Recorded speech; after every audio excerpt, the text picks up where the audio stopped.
कभी कभी मेरे मन में ऐसे कल्पनाएं अजीबोगरीब आती रहती हैं। मैं कभी कभी सोचता हूं, मान लीजिए वो सारे के सारे क्रांतिकारी जो कुर्बान हो गए इस देश की आजादी के लिए, स्वर्ग से कभी कल्पना करिए वापस आ जाएं इस जमीन पर और देखें इस देश को, कि देखें हमारे हिंदुस्तान को जिसको हम आजाद करवा के लाए थे और सौंप कर आए थे, उस देश का क्या हाल है।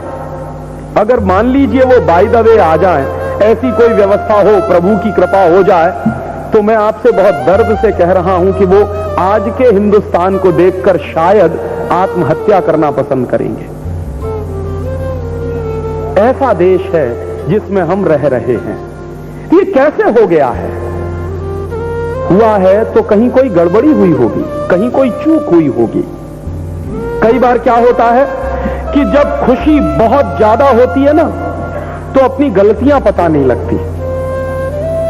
शायद ऐसा ही कुछ हुआ होगा 1947 में, क्योंकि खुशी इतनी ज्यादा थी सरकार बनाने की और सत्ता हासिल करने की, तो उसमें क्या क्या गलतियां हुई वो किसी ने ध्यान भी नहीं दिया होगा।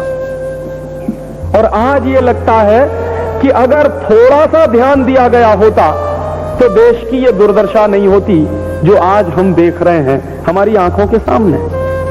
क्या दुर्दशा है इस देश की। मेरे मन में जो दर्द है उसमें एक सबसे बड़ा दर्द ये है कि इस देश से अंग्रेज चले गए 1947 में, लेकिन अंग्रेजियत नहीं गई इस देश से। और अंग्रेजों के जाने के बाद इस देश में अंग्रेजियत और गहरी होती चली गई है।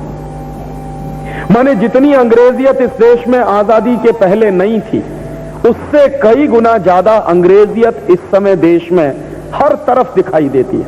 जीवन के हर